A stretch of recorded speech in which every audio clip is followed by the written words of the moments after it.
Real Donald Trump is in the Epstein files. That is the real reason they have not been made public. Have a nice day, DJT. And with that, Elon Musk basically dropped a social media nuclear bomb, and the world's supply of popcorn collectively vanished. This wasn't just a random jab, it was the explosive climax of a friendship that went sour faster than milk left out in the Mar-a-Lago sun. Just a few months ago, these two were the political world's oddest couple. Trump was calling Musk a genius from another planet, and Musk was declaring his love for Trump as much as a straight man can love another man. It was a beautiful, weird, and slightly uncomfortable bromance. So what happened? How did we get from White House Cybertruck ads and joint interviews to accusations that could derail a presidency? It all comes down to a piece of legislation that Trump affectionately calls his big, beautiful bill. This wasn't just any bill. It was a massive legislative package that, according to Musk, was passed in the middle of the night and would dump trillions of dollars onto the national debt. Musk, a man who literally wants to colonize Mars, suddenly became very concerned about America's credit card balance. The White House, of course, had a different story. They claimed Elon was just mad because the bill didn't include the specific government subsidies he wanted for his companies. This disagreement wasn't just about dollars and cents. It was deeply personal. It became a battle of egos, a clash between two men who believe they are the main character in everyone else's story. For Trump, the bill was a cornerstone of his second term, a legacy-defining achievement. For anyone, especially a supposed ally like Musk, to publicly trash it was an act of betrayal. For Musk, it was a matter of principle, or perhaps a matter of protecting his own financial empire from what he saw as reckless government spending. He wasn't just disagreeing, he was publicly challenging the president's judgment on his signature policy. The fallout from this single legislative dispute quickly spiraled out of control, revealing the fragile foundation of their alliance. It was a classic he said situation, but with billions of dollars and the fate of the free world hanging in the balance. Trump insisted he had shown Musk the bill, that Elon knew exactly what was in it. Musk fired back on X, calling Trump's claim false and painting a picture of a secret bill passed while Congress was asleep. This initial spark over policy quickly ignited a much larger fire, fueled by personal pride, political ambition, and the kind of drama you usually only see on reality television. Once the first shot was fired over the big, beautiful bill, the feud moved to its natural habitat, the chaotic world of social media. Trump, from his fortress on Truth Social, and Musk, from his own digital kingdom of X, began a real-time war of words that had everyone glued to their screens. At 12:05 p.m., Trump tried to downplay the rift by reminding everyone of Musk's loyalty, claiming, "Elon endorsed me very strongly. I think I would have won Pennsylvania easily anyway." It was a classic Trump move, part praise, part reminder of who's in charge.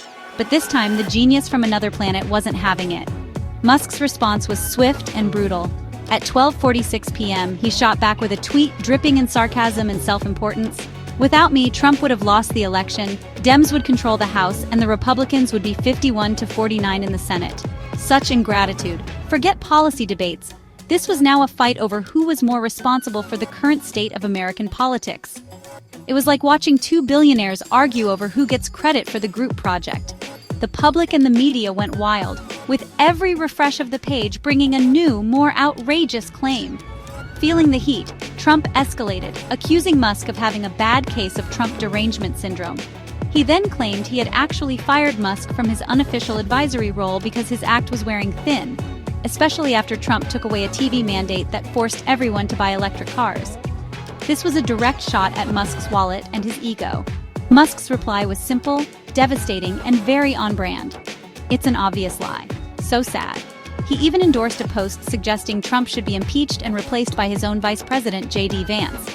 Ouch! The whole exchange became a spectacle of modern power dynamics, where political battles are fought not in closed-door meetings, but in 280 characters or less for the world to see.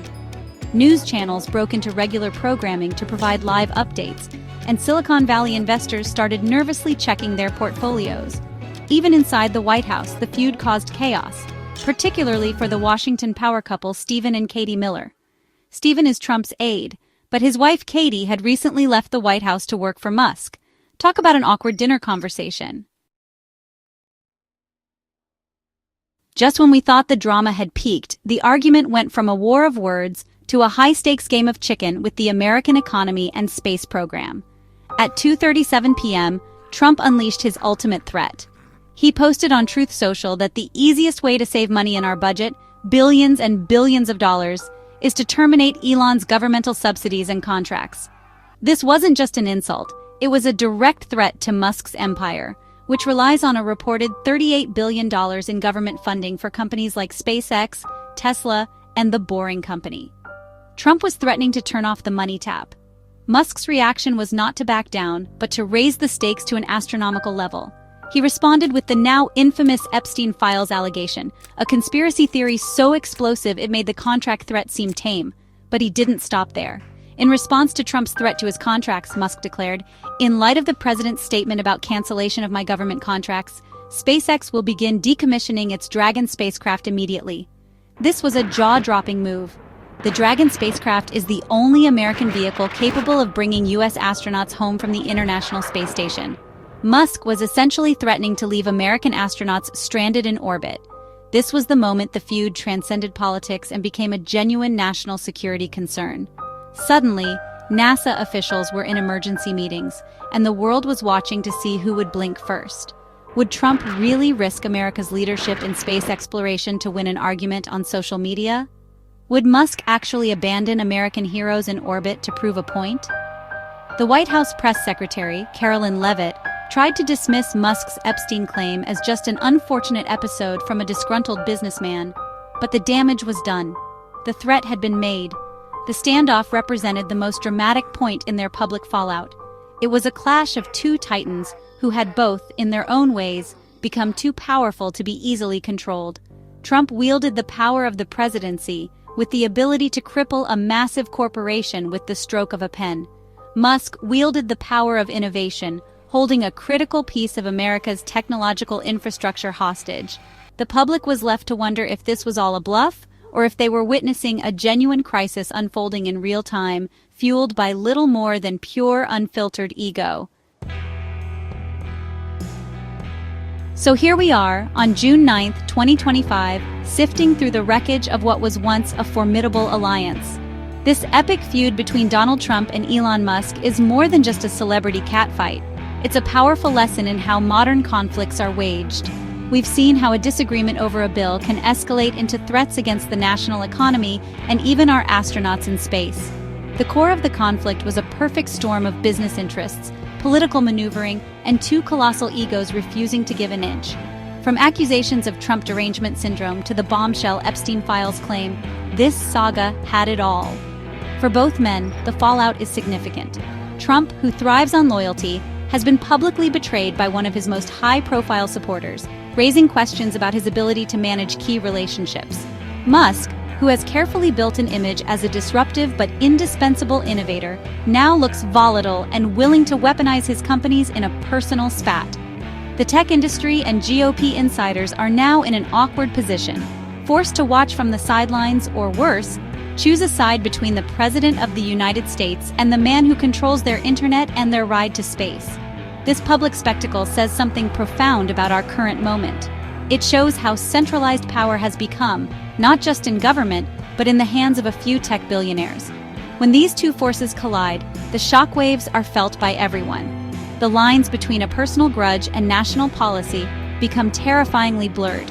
It highlights a world where a tweet can have the same impact as an executive order, and where public discourse is often driven by the whims of its most powerful and impulsive participants rather than by careful, reasoned debate. Ultimately, this feud leaves us with more questions than answers. Is this the end of their relationship, or just another chapter in their dramatic story? What does this mean for the future of politics and technology? As we watch this all unfold, it's a good time to reflect on the nature of public arguments in the digital age. What are your thoughts on this larger-than-life rivalry? Have you ever seen a public argument escalate so quickly? Share your opinions below, and maybe we can all figure out what happens when an unstoppable force meets an immovable object on social media.